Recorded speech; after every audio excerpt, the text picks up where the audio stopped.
कट्टा जस मजा गरिमा न कोई हो, और ठास के पिस्टल बुलेट से चली हो, दरोगा जस मजा मास्टरी में न कोई हो। बताइए, इनके जैसे संचालक होंगे, हम सबसे पहले आए हैं और यहाँ सबसे बाद में पहुँचाए हैं, क्या गलती है पुलिस की? अभी सबका नाम ले लूं, बीच में भूल जाता हूं मैं।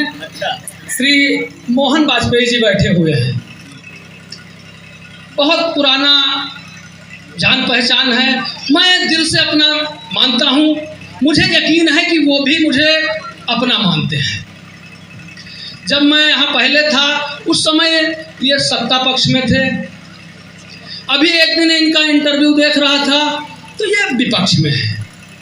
मेरे भाई, मुझे इस बात से कोई फर्क नहीं पड़ता है कि आप किस दल में हैं, मुझे इस बात से फर्क पड़ता है आप मेरे दिल में हैं।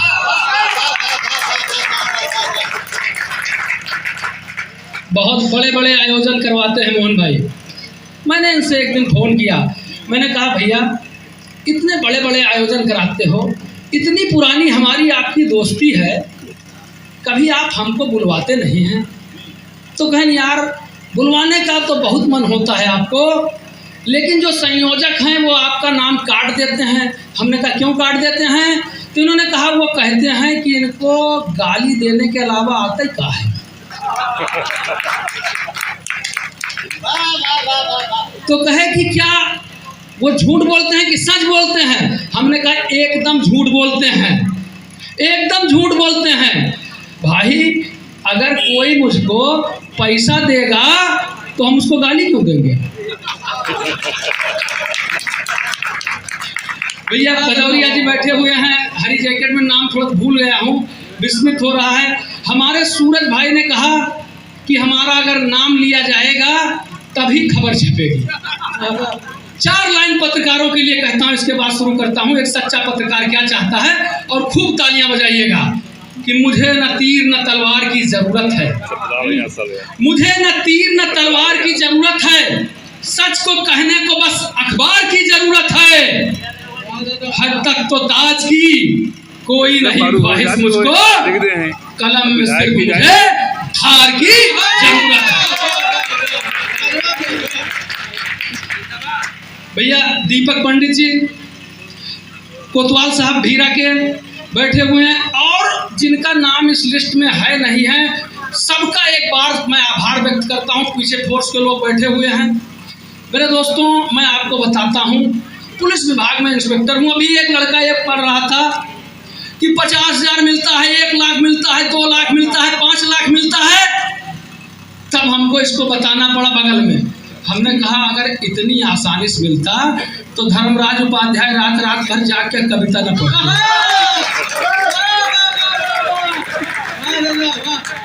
अभी भाई साहब एक ट्रेजेडी हो गई। लखनऊ में एक दरोगा 2 स्टार रिश्वत लेते हुए पकड़ा गया। उसकी शक्ल बिल्कुल मेरे जैसी थी, उसकी मूंछें बिल्कुल मेरे जैसी थी।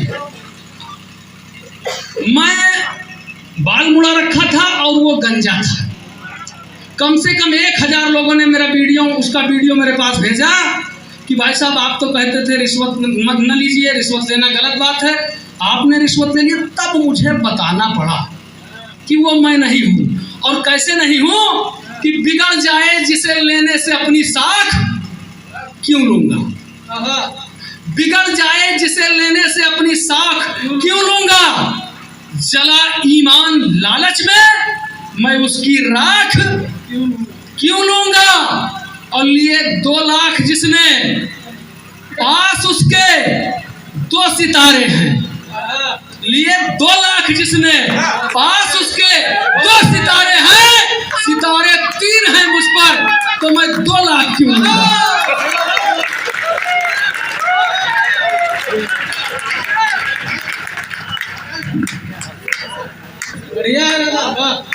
वो जनता के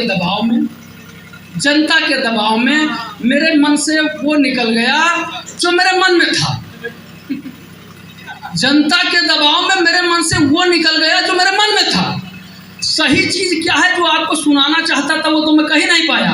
मैं 2 लाख रुपए नहीं लूंगा, और क्यों नहीं लूंगा, सराहिएगा, संभालिएगा लाइन को, कि बिगड़ जाए जिसे लेने से अपनी साख क्यों लूंगा, जला ईमान लालच में मैं उसकी राख क्यों लूंगा। और जो देते प्यार मुझको आप सब, जो देते प्यार मुझको आप सब, कीमत करोड़ों है, करोड़ों छोड़ करके मैं भला 2 लाख दूंगा। अभी एक बहुत बड़ी ट्रेजेडी हुई, बहुत बड़ी घटना हुई। उससे पहले बता दूं, बहुत लोगों को लगता है कि धर्मराज कवि शायर का कैरियर सेट हो रहा है कविता के क्षेत्र में। मैं बता रहा हूँ, इतने दिनों से मैं कविता पढ़ रहा हूँ, लगातार इनका साथ किया हूँ कवियों का, बावजूद इसके मेरा कैरियर सेट नहीं हो पा रहा है। रात रात भर भाई साहब कविता पढ़वाते हैं, और पेमेंट के नाम पर कभी 500 1000 पकड़ा दिए तो पकड़ा दिए, और नहीं तो कहते हैं अभी तुमको सिखा रहे हैं। हंसी लगा तो ताली भी होनी चाहिए।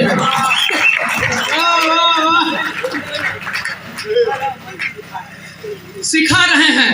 इससे बढ़िया कविता मैं थाने पे कोतवाल रहते हुए भाई साहब सुनाता था, केवल 3 लाइन की कविता सुनाता था, 50,000, 1 लाख, 2 लाख, 5 लाख, जितना मेरा मन करता था उतना पेमेंट ले लेता था भाई साहब। मेरी पहली लाइन होती थी कि ये जो पकड़ा गया है किसी भी कीमत पर छूट नहीं पाएगा।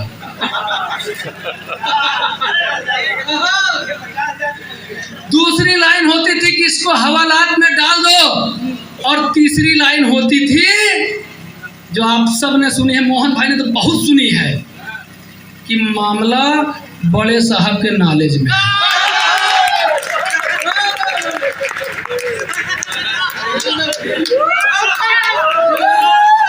बड़े साहब की मामला आ गई।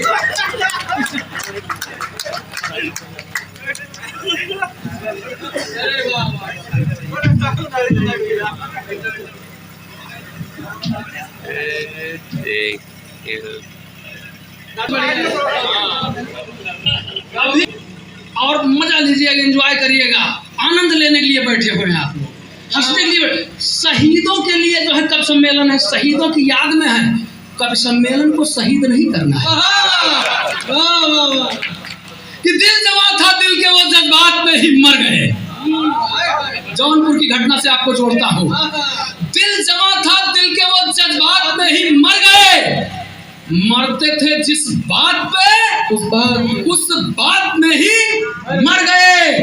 और थे 75 के चचा, थे 75 के चचा, 35 पे दिल आ गया। थे 75 के चचा, 35 पे दिल आ गया। शादी उससे करके सुहाग रात में ही मर गए। तो स्थापित हो गए कनक जी को भी। तो लड़के हमसे पूछते हैं कि पुलिस में आने के लिए क्या योग्यता होनी चाहिए। हमने कहा भाई पूरा कोर्स हम नहीं पढ़ा पाएंगे, लेकिन 4 लाइन आपको बताता हूँ, काम आएगा आपको। तो उन्होंने कहा बताइए क्या योग्यता होनी चाहिए पुलिस में, सिपाही बनने के लिए, दरोगा बनने के लिए क्या योग्यता होनी चाहिए। 4 लाइन में कि 5 फीट 7 इंच ऊंचाई हो आपकी।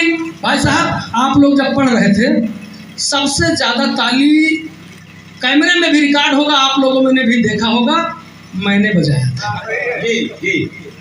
बहुत बढ़िया नहीं पढ़ रहे थे, लेकिन इस उम्मीद में बजा रहे थे कि हमारा नंबर जब आएगा तो ये लोग भी ताली बजाएंगे। तो 5 फीट 7 इंच ऊंचाई हो आपकी, 5 सेमी सीने को फुलाना आना चाहिए, और भेद बदमाश का जो लेने जाओ ऐसे लो, आंख से भी काजल चुराना आना चाहिए। और फायर बदमाश जो तुम पे करे तो बेटा तुमको भी गोलियां चलाना आना चाहिए। और दूर देश जाके बदमाश जो सरेंडर करे, तुमको भी कार पलटाना आना चाहिए। अरे वाह, धन्यवाद। भाई साहब, जब वीआईपी आदमी यहाँ बैठे थे, जिलाध्यक्ष जी बैठे हुए थे, प्रमुख समाचार हिंदुस्तान के ब्यूरो चीफ साहब बैठे हुए थे, तो जब उनका टाइम हो रहा था, वो लोग जाना चाहते थे, सब पकड़ पकड़ के रोक रहे थे कि रुके रहिए, सब रोक रहे थे रुके रहिए, क्योंकि इन कवियों की कवियत्रियों की इन कवियों की कवियत्रियों की आदत होती है कि ये जब पढ़ते हैं तो ये चाहते हैं कि विधायक के सामने रहें, जिलाध्यक्ष के सामने रहें, अखबार के जो ब्यूरो चीफ साहब है वो सामने रहें। हम चाहते हैं कि कोई भी सामने न रहे। क्यों सामने न रहें? आज तक जिस मामले की जानकारी विधायक जी को हो गई, जिलाध्यक्ष जी को हो गई, ब्यूरो चीफ साहब को हो गई, पत्रकार को हो गई, उसमें आपको 1 रुपया नहीं।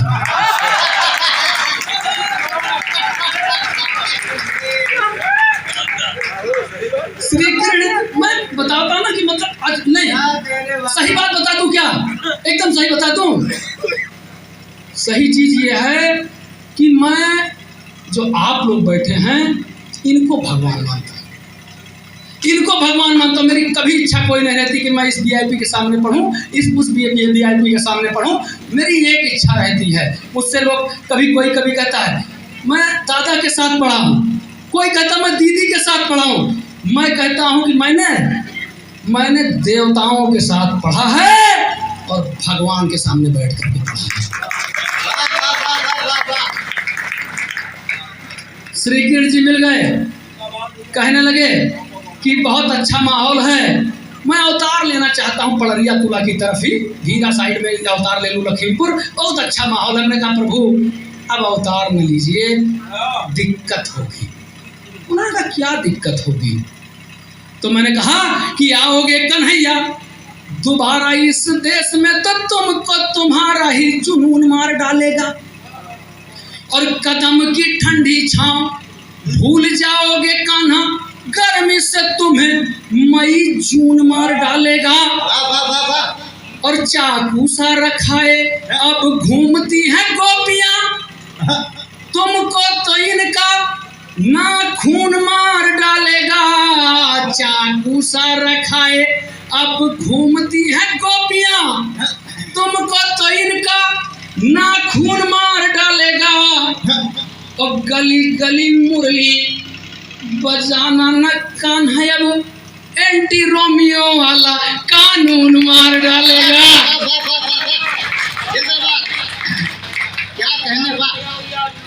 लगातार कविताएं पढ़ रहा हूँ, इसके बावजूद मेरा करियर सेट नहीं हो पा रहा है कविता के क्षेत्र में। संचालक जी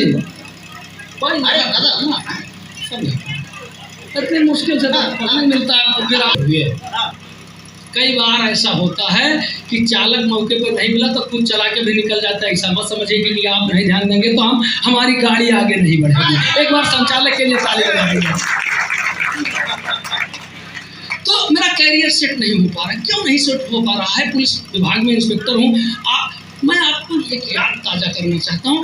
22-23 साल पहले मैं इसी थाने के इसी हल्के का हल्का इंचार्ज रहा जी। अब उस समय और भी हल्का था। मेरा करियर सेट नहीं हो पा रहा है। क्यों नहीं सेट हो पा रहा है? मैं एक जगह मोहनभैया कविता पढ़ने के लिए गया जी। मैंने अपनी समझ से बहुत अच्छी कविता पढ़ी। सामने एक नौजवान बैठा हुआ था, न हंसा न मुस्कुराया न तालियां बजाई। मैंने कहा भाई मैंने इतनी अच्छी कविता सुनाई, तुम हंसे नहीं, मुस्कुराए नहीं, ताली नहीं बजाई, क्या तुमको मेरी कविता पसंद नहीं आई? उसने कहा कि तुम्हारी कविता तो बहुत पसंद आई, तुम्हारी कविता तो बहुत पसंद आई, लेकिन एक बात है। मैंने कहा क्या बात है? उसने मेरी तरफ उंगली उठाई और कहा कि तुमने मेरा चालान किया था।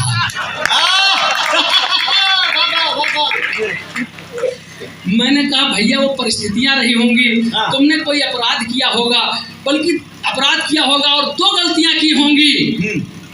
एक तो कोई अपराध की वो परिस्थितियां रही होंगी, मैं विवेचक था और तुमने 2 गलतियां की होंगी।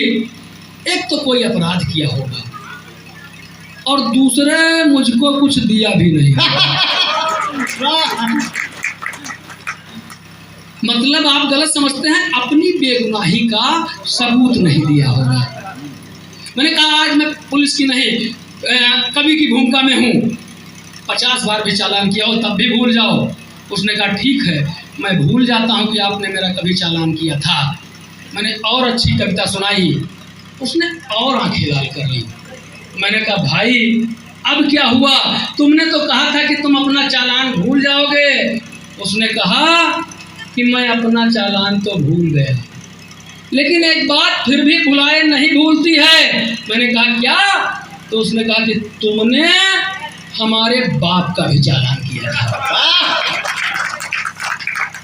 अब ऐसी परिस्थिति में कविता पढ़ना पड़ता है। कैसे पढ़ा जाए कविता? अमिताभ बच्चन जी ने भी एक पोस्ट डाली कि मेरे 50 मिलियन फॉलोअर नहीं पूरे हो पा रहे हैं, कोई तरकीब जानता हो तो बताओ। मैंने उनको बताया, अपने मन से नहीं बताया। उन्होंने पूछा कि मेरे 50 मिलियन फॉलोअर कैसे पूरे होंगे, तब मैंने 4 लाइन में बताया। और आप लोग भी भरपूर समर्थन करिएगा अगर पसंद आए। मैंने कहा कि आएंगे अच्छे दिन भी जरा वेट कीजिए, आएंगे अच्छे दिन भी जरा वेट कीजिए, फिर इसके बाद जम के सेलिब्रेट कीजिए। आएंगे अच्छे दिन भी जरा वेट कीजिए, फिर इसके बाद जम के सेलिब्रेट कीजिए। और करना है पार मिलियन 50 जो आपको रेखा के साथ फोटो कोलाबरेट कीजिए। ये कब सम्मेलन आप लोग देखते हैं, आपको लगता है कि ये कब सम्मेलन हम लोग करा रहे हैं? ऐसी बात नहीं है, हम भी कब सम्मेलन कराते हैं। हमने भी कराया था कब सम्मेलन। ये कभी लोग जो बैठे हुए हैं क्या तपस्या बलिदान भारत चीन बॉर्डर पाकिस्तान की बात करते हैं, लेकिन पेमेंट की बात आती है तो 1 रुपया नहीं छोड़ते हैं भाई साहब। ये सच्चाई है, ये सच्चाई। 1 रुपया नहीं छोड़ते हैं। हमने कब सम्मेलन कराने की ठानी अपने थाने पर कभी बुलवाए, ये सब लोग कभी आए, किसी ने 25,000 मांगा, किसी ने 50,000 मांगा। हमने कहा आ जाओ पेमेंट होगा। सभी कभी लोग आए, रात भर धुआंधार कब सम्मेलन हुआ, खूब जमा। सवेरे जब चलने लगे तो मैंने जिसका जो तय था 25,000 50,000 1 लाख उसके हाथ में रख दिया भाई साहब, हाथ में रख दिया। विनय शुक्ला जी की आंख में आंसू आ गए, कहने लगे भैया आज आपने मेरी आंखें खोल दी। मैं तो पुलिस को बहुत गलत समझता था, लेकिन आज मैं जान गया हूँ। तो हमने कहा क्या जान गए हो? तो उन्होंने कहा आज मैं जान गया हूँ कि पुलिस पैसा देना भी जानती है। हमने कहा अरे सब जानते हैं यार। तो बहन तो क्या अब हम लोग जा सकते हैं? हमने कहा तुम्हारी कविता हो गई, पेमेंट हो गया, जाओ। ये लोग चल दिए। आगे चौराहा पड़ता था, वहां हमने चेकिंग लगवा दिया, वहां हमने चेकिंग लगवा दिया। विनय शुक्ला जी पढ़े थे कि देशद्रोहियों को पिस्तौल से मार देंगे, देशद्रोहियों को पिस्तौल से मार देंगे। हमने इनके कंधे पर हाथ रखा और कहा विनय भाई वो पिस्तौल हमको दे दो। केवल हंसी नहीं, हंसी लगे तो फिर ताली भी होनी चाहिए साहब, एक बार बजाओ ताली। हमने कहा वो पिस्तौल हमको दे दो। इन्होंने कहा कौन सी पिस्तौल? मैंने कहा जो तुम बात कर रहे थे थाने में कि गोली मार दूंगा, गोली मार दूंगा। इन्होंने कहा वो तो कविता थी। हमने कहा नहीं, अगर बात बयान में आ गई है तो देना पड़ेगा।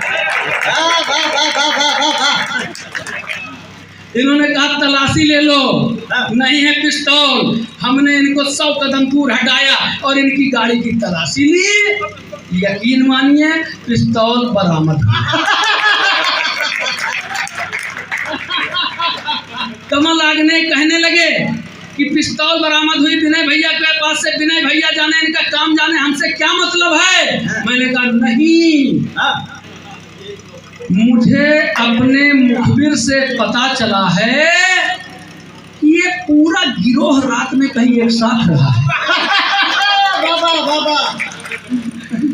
सुधांशु को गुस्सा आ गया, कहे दादा कैसी बात आप करते हैं, पूरा गिरोह, आप कवियों की टोली को गिरोह कहेंगे?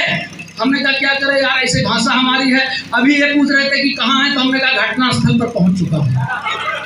हमने कहा ऐसे भाषा हमारी है। इन्होंने कहा कि कवियों की टोली को आप गिरोह कहते हैं? आपके थाने पे कब सम्मेलन हुआ? रात भर। आप खुद गवाह हैं कि हम लोग आपके थाने के से कब सम्मेलन करके आ रहे हैं। मैंने कहा भैया हम गवाह हैं इस बात के कि आप कब सम्मेलन करके आ रहे हैं, लेकिन यकीन मानो अदालत में पुलिस की गवाही मानी नहीं जाती है।